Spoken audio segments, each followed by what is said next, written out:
California દેશથી આવેલા ₹39,90,000ની મત્તાના hybrid ગાંજાના કેસમાં નાસ્તા ફરતા આરોપી યશ રાઠોડને કોઝવે પાસેથી સુરત શહેર ક્રાઇમ બ્રાન્ચે દબોચ્યો હતો.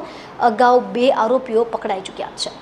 કેલિફોર્નિયાથી આવેલા ₹39,90,000ના હાઇબ્રિડ ગાંજાના ગુનામાં નાસ્તા ફરતા યશ રાઠોડને તાપી કોઝવે પાસેથી ક્રાઇમ બ્રાન્ચે દબોચી લીધો હતો. અગાઉ આ કેસમાં 2 આરોપી સુલેમાન ઇસ્માઇલ ભામજી અને શુભમ મહેશભાઈ સુમરાને પકડીને તેમની પાસેથી 1.33 કિલોગ્રામ હાઇબ્રિડ ગાંજો પકડી પાડવામાં આવ્યો હતો. બાદમાં તપાસ દરમિયાન એક અજાણ્યા શખ્સ અને યશ રાઠોડના નામ પણ સામે આવ્યા હતા.